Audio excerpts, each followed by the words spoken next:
I'll start with a question to Bruce. And Bruce, this has been a work in progress, a film that keeps changing and evolving, correct? Yeah, let's see, how do I pinpoint this? How far are we on? Hello? Yeah, it's on. Wow. Okay. Yeah, well, I like sometimes to make movies like that, the films, if I get a chance to work with someone like Chad. And he's used to it, I think he's used to us crazy people coming into his office at Consulate, just having all this film and pictures and all kinds of things. And it's not even like the beginning of a film. And thanks to Chad, he gives it that form. And so that's why. And then things happen in your life and you change your film. And, truthfully, I never even thought it was going to have so much music in it. But then I sort of wanted to have it. And because Bob had done all these really great tunes for us with John Leftwich. And yeah, I mean, it's kind of emotional for me to see this film right now. And knowing about some people who are my friends who aren't here anymore. And for me and Nan to know that we could come back from the filming and Bob would be in a bad mood and we'd have the love of all our dogs, you know what I mean, But I think that's what I like about a film and working on it, that it becomes alive like that. Carrie, you were just saying that every time you see something different, every time you watch, in what sense? Well, in some cases, it's because Chad and Bruce have actually changed the film. They've added things since the first time I've seen it and changed it. But for me, I to what Bruce is saying, it's there's certain people that are gone that weren't the first time I saw the film. And there are certain milestones I've hit in my life that, I don't know, make me more nostalgic. And then there's also periods where I find myself watching it almost as a fan.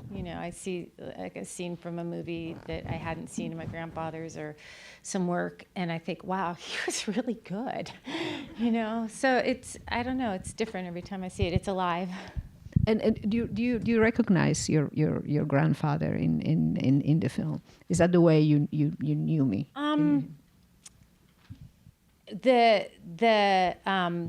The footage of him being him, yeah.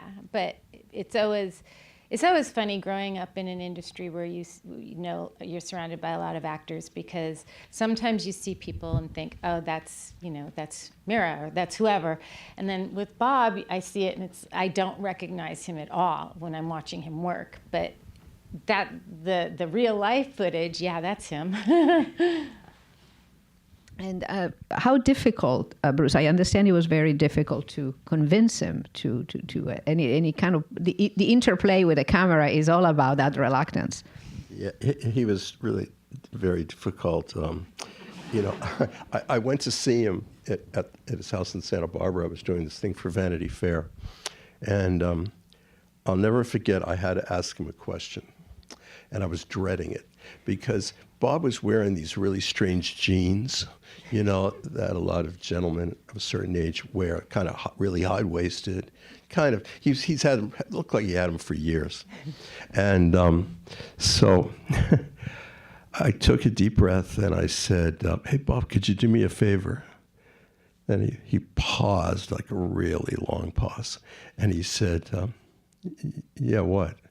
And I said, well, it's sort of like this, and you're going to think I'm crazy, but I'm here to take pictures of you, and can you change your pants and put on a pair of khakis? He stared at me for a long time, and he just got up, and he went back to his bedroom and changed pants and came out. Oh my God, I was so happy. And that happens a lot, as being a photographer or filmmaker, you're always having to change something which maybe isn't the right thing for them at that moment. You always want them to stay as who they are. And he came out and his khaki pants were riding up really high. Remember Carrie on his legs? You know what I mean? You know, I totally so know. they were almost like shorts by this moment, you know, and the white socks. right, exactly, yeah, yeah. But he was very, very kind to me. I'd ask him to do things like, oh, can you say those lines again or do that? And I know he didn't want to, you know. He was, you know, Al Ruddy, who is a friend of Ned's of mine, and I really like him a lot. And God bless him, he's not around anymore. I feel so sad. But he was one of the producers, The Godfather, and just an amazing guy. And he and Clint really loved Bob, and they loved their time with him, you know. But Al would say, oh man, I mean, just the idea that he shows up is a big deal, you know. And so many other actors asked me about him, you know, that they saw that we made this film. And I think it was a miracle that he did show up. And thank God he did. That's all I have to say, you know. This is not done in the form of traditional documentary where there is an interview. You know, that there are all these things that are staged, and he's playing with it, and you know, hiding and revealing. So, how did you arrive at the concept of how to make this film? Because it's not like, hey, where were you born, and you know, and I was your mom. We didn't even consider any of that. Truthfully, we came in tears, like begging Chad to help us. And I don't know, you know, I see all these directors having to do these things like what we're doing right now. And it was so easy, and they came with a whole form and a whole thing. I mean, just even when I take pictures, I don't really have a plan. I have a plan in my head, sort of, but it kind of never works out, and we do a turnaround. And that's what I say when I mean that he was very kind. He was very patient with us, because he wasn't really a patient person.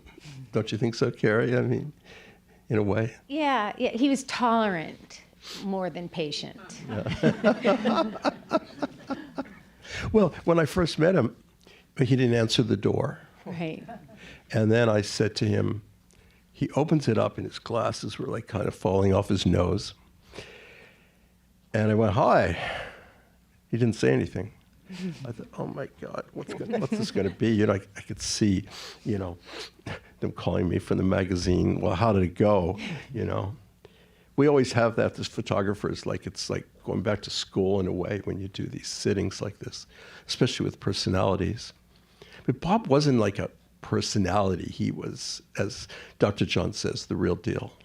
And I was just so crazy about him, and I wished that my dad had been alive to see it, because we could have been so much fun going to the movies and watching him on the screen, and knowing that I was thinking of my dad when I made this film.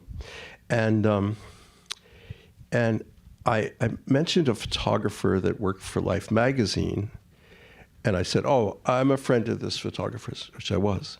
And he said, well, do you believe everything he says? I mean, already I was getting into a whole discussion with him. I wasn't even in the house yet, you know? And I said, oh, you got a nice swimming pool in the backyard? And he went, it's not a nice pool. We haven't cleaned it in 6 months. And I have a dog, and I have a car, you know, and no, because I live here in Montecito doesn't mean I'm rich. I mean, this whole scenario was going on. And all the people with me were in a van, and they were all like staring at him. And yeah, it was pretty wild. And he gets into that easy boy chair, you know, that he had in the living room, you know, which I kind of fell in love with those chairs. And I've never had one. I really hope somebody buys me one, or I'll buy it myself. I'll buy you one, Bruce. Now that I'm older. And he sat there, and he was, you know, he was everything that I wanted him to be. So Chad, you know, when we came to you, what was your first reaction? Well, that was really cool, because all you had, they had a a 16 millimeter assembly of it was just a mess. I mean, I thought it was cool, but what they did have was a lot of that dinner in that Italian restaurant.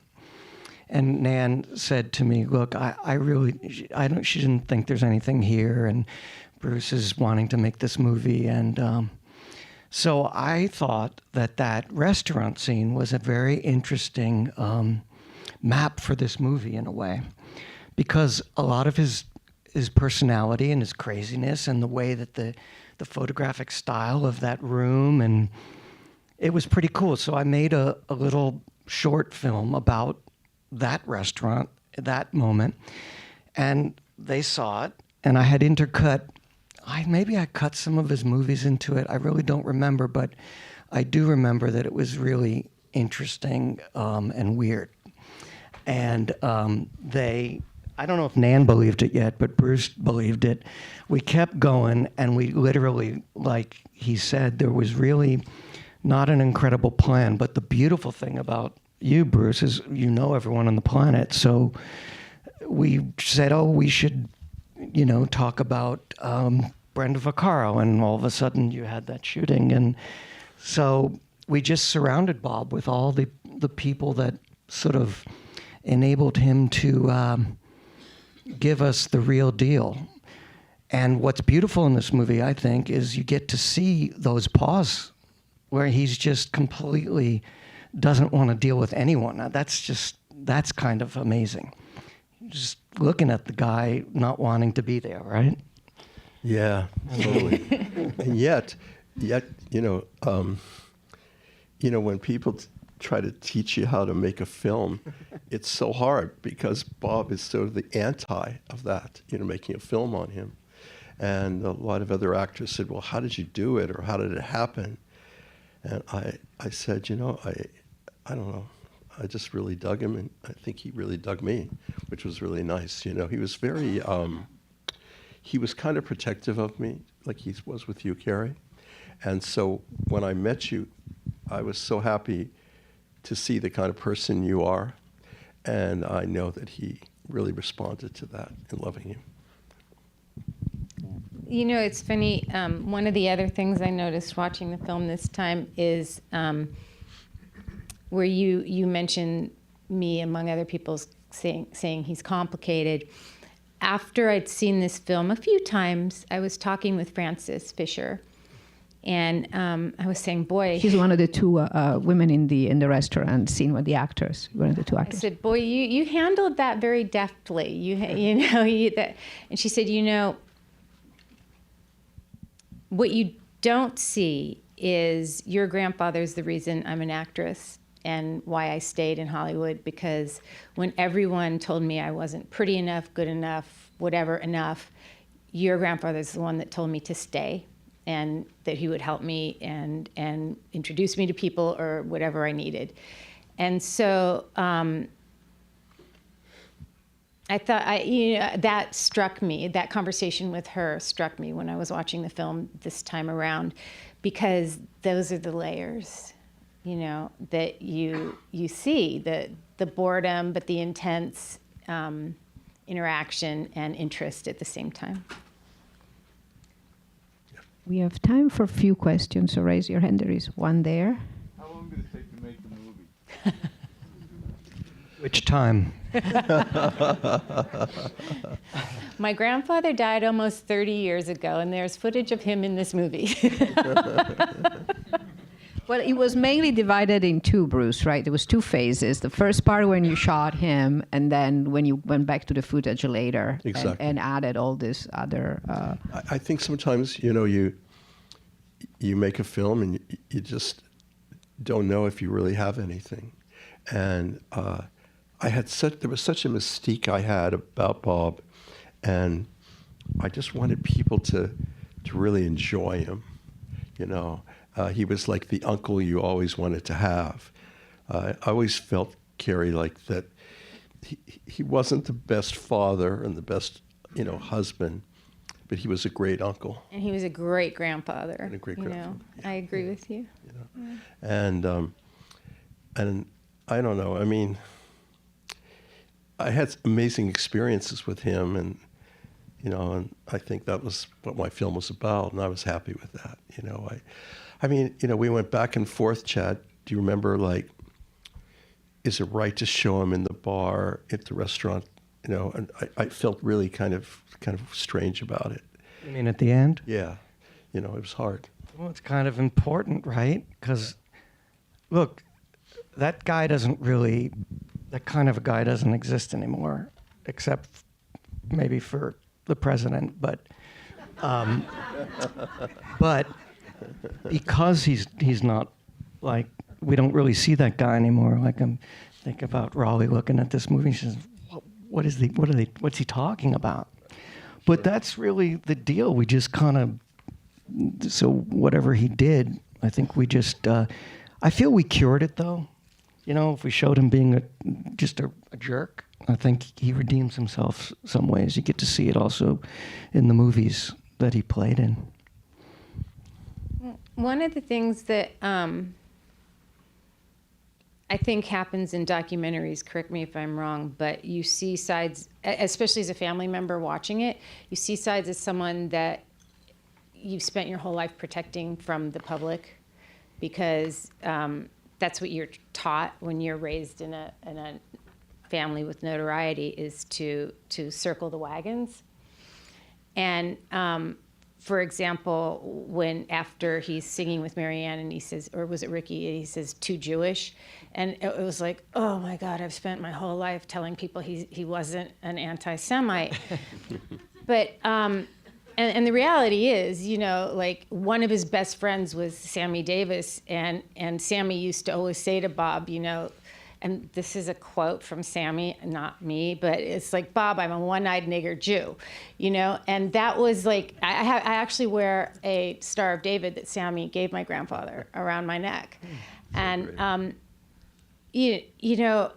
saying they don't make people like this, and these people were much more open about saying things like that, and they loved each other, and there was no racism or anti-Semitism or anything amongst that crowd of men. They loved each other like brothers. And with the documentary, it peels back things. Like, is it embarrassing sometimes to watch your old grandfather flirt with a younger woman, or hear about his affairs, or watch him say something, especially in today's world, that seems really off color? Yes, but it's also very tender, some of the moments that you see, and it's I think it shows that even people that are either the boogeymen or legends and all the other terms people say are human and fallible, but also have some amazing qualities. And also, like with your grandmother, Bob's wife, Dorothy, I'd have kind of amazing phone calls with her, before Bob died and then after he died. And I got to really like her so much. I could see why he fell in love with her. She was such a good sport with him, because you'd have to be. Yeah. What did she think of you making the film? Excuse me? What did she think of you making the film? Oh, at first, I think she and her sons and daughter hated it. They thought, we don't need this, we don't want this. I was down at Lucy's El Adobe one night with Bob, and we were there with the whole crew. And he says, oh, my family tells me I shouldn't do this film. He was already, like, signed the paper. He was already, like, we're almost finished, And I said, Bob, you are so lucky that it's us making this film on you with my team, because they're really, their heart's in the right place for you. And he just said, okay. Yeah, so. There's one question there. Yep, sure. I thought the recording session was... Would you hold for the mic, because...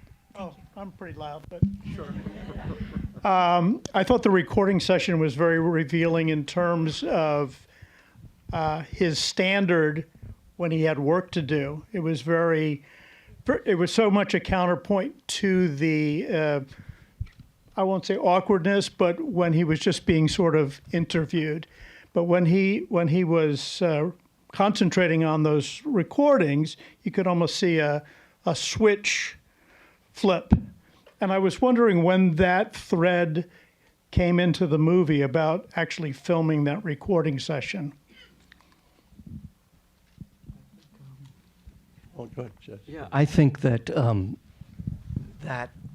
that point is very valid in two ways. But to answer the second question first, I think the recording sessions were filmed.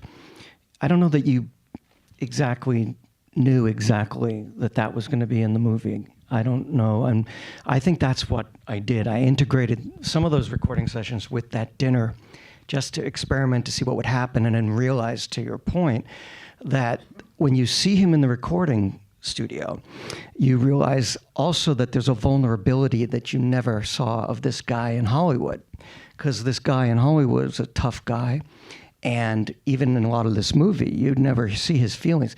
In that recording session, that you get to really see him very closely, and I think we realized very quickly, right, that was going to be a beautiful thing to integrate. Plus, it was kind of like, let's get lost at that kind of vibe. You know? What's so amazing, I think, about Bob, too, is, to my surprise, he was extraordinarily well-read. He wrote beautifully. He was so intelligent the way he saw things.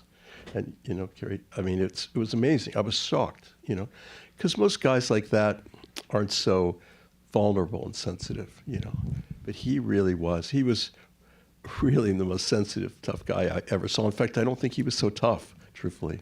Yeah. I think he liked the image of it, but he was really like somebody to look up to, definitely, for me. They're waving that we're running out of time, so I suggest we take us upstairs where there is a show where you see more Mitchum and more of the way this film came through. It's kind of a thought process. Your film journal on the wall. It's a beautiful exhibit. You should come up, and there is the book and there is the record, and we can continue talking a little bit upstairs. Thank you so much. Thank you, Bruce. Thank you, Carrie. Thank you, Chad. Giulia.